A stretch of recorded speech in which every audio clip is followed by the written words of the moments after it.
Let me make sure we're recording here.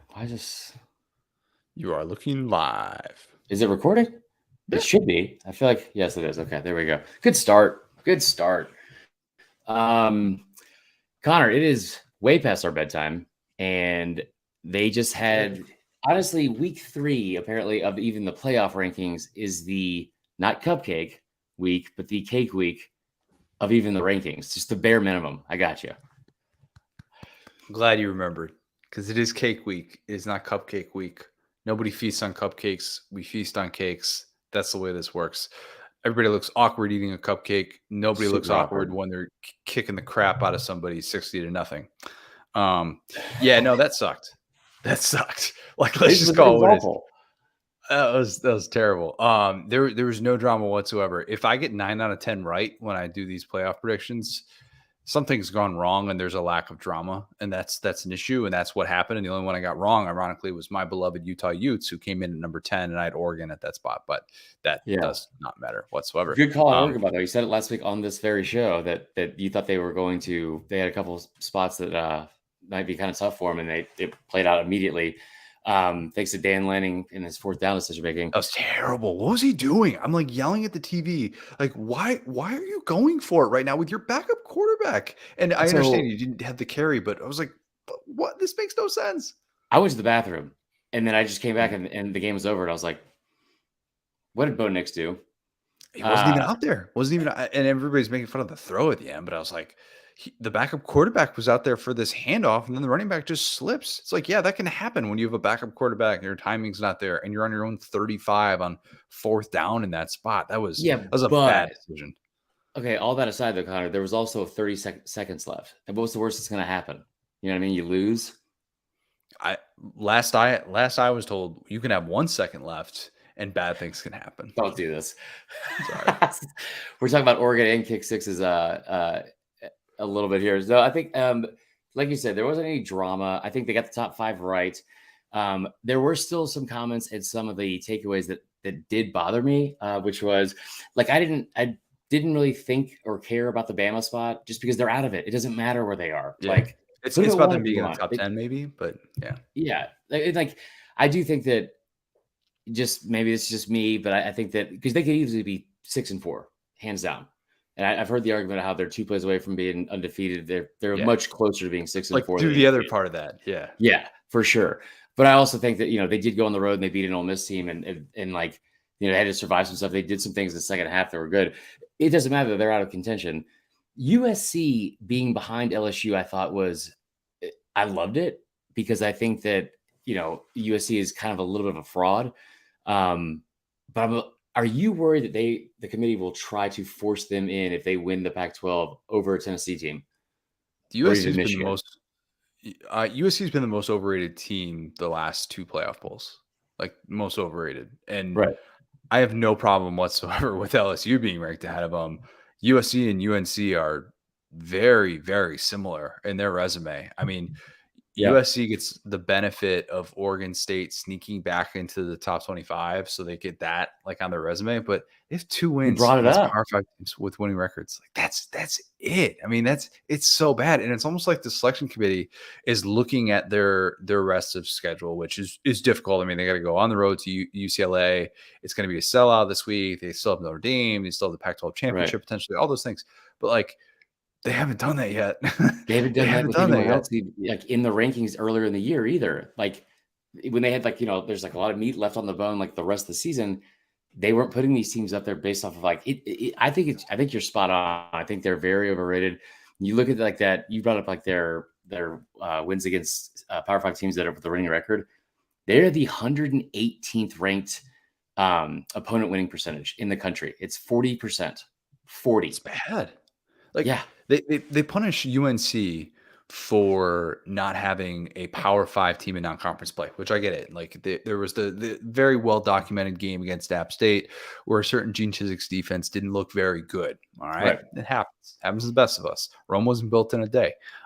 But you see the way that they have continued to slight UNC, and I get it to a certain extent because UNC doesn't have a win against the current top 25. Like they lost that game to Notre Dame, which is obviously proving to be really pivotal. But at the same time, they got more wins against Power 5 teams with winning records.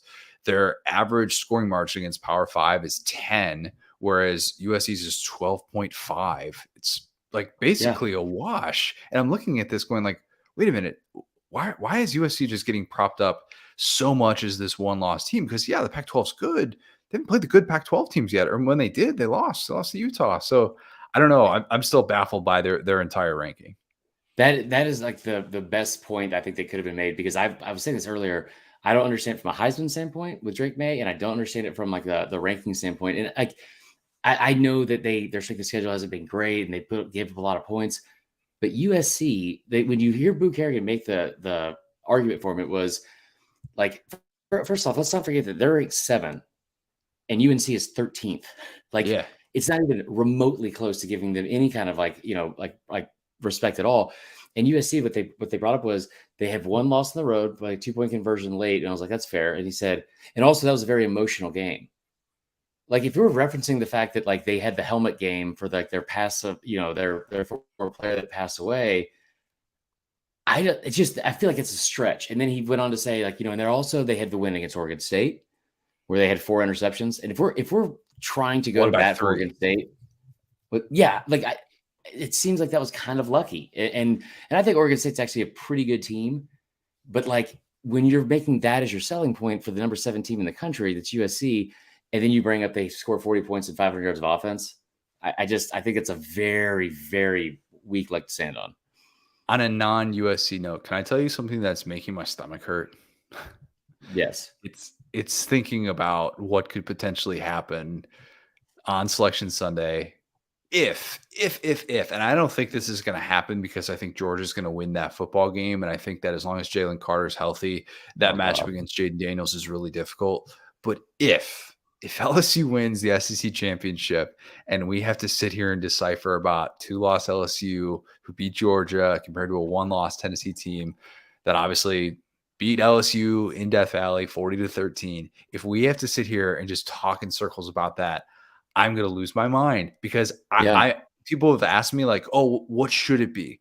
And I'm like, I don't really have a specific lean, and that's a bad answer, but I just I get pained thinking about it, because I can make any argument you want. If you want to make the argument for LSU, I'd say if they beat Georgia, there's not a better win in college football than beating that Georgia team on a neutral site in their state. To do that, like, that would be the statement of all statements to make conference championship weekend. In Tennessee, the head-to-head was so unbelievably decisive. It's like, how do you just discount that when Tennessee's got fewer losses? So like, I'm in many ways hoping that this situation sorts itself out so that we don't have to have that debate.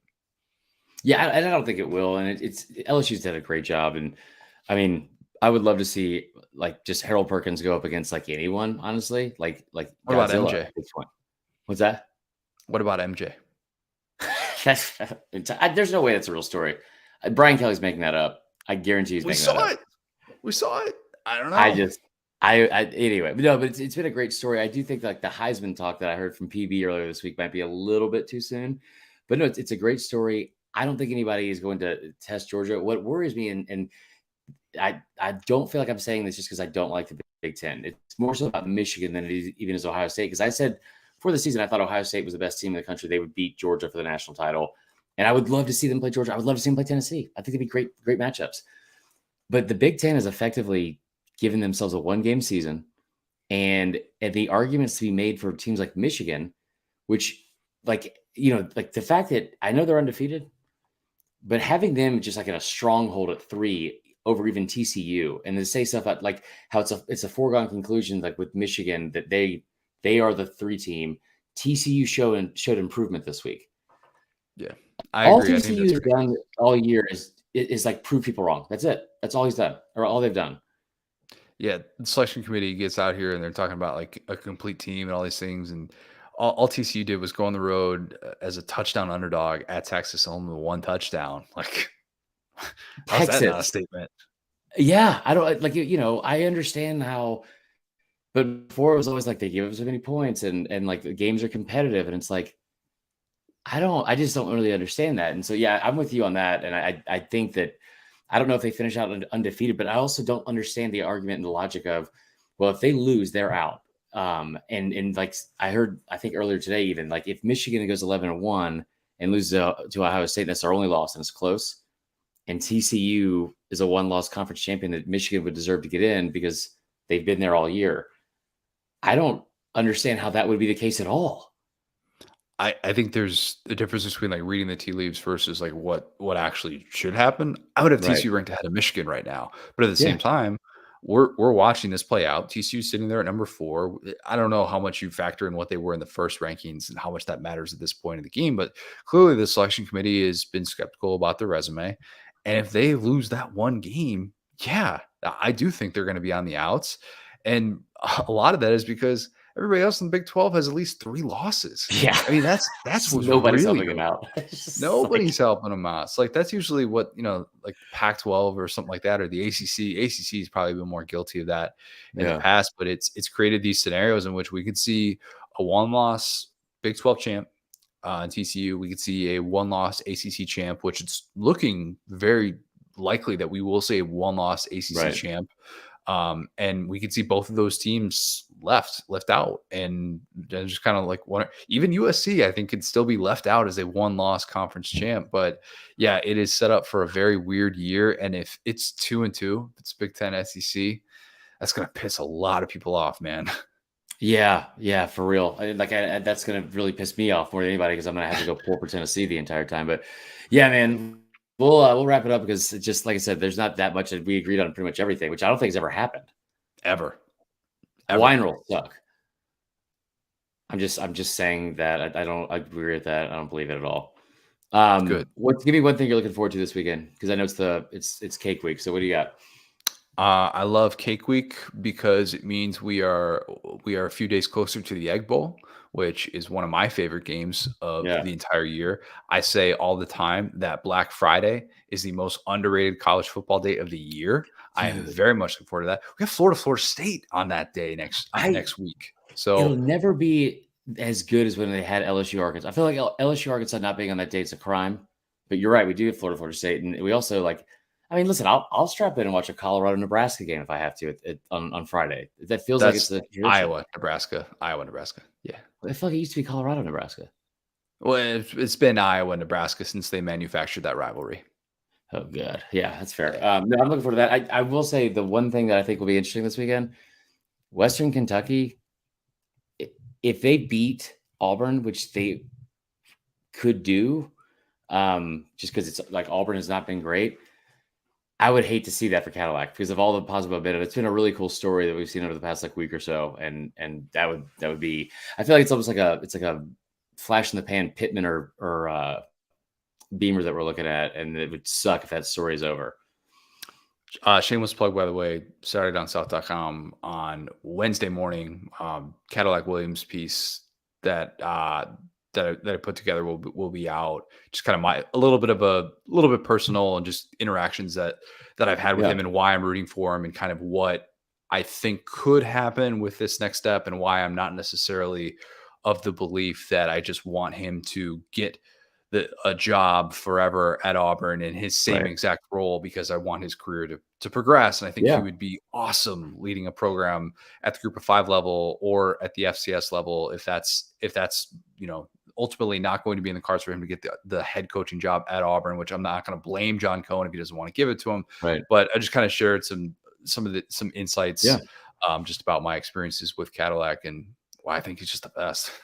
Well, make sure y'all check that out, especially I think we all agree. He's a great, likable person. And I think the only person I ever want to see hold him back from anything is Cole Kubelik, holding him back from going onto the actual field out of the tunnel like last week. So, no, man, it's been a cool story. We got a couple weeks left, but we'll make sure the podcast's out on Thursday for Saturday Down South, and the articles come out for Connor. And until next time, we'll argue next week, I guess. Happy Arbor Day.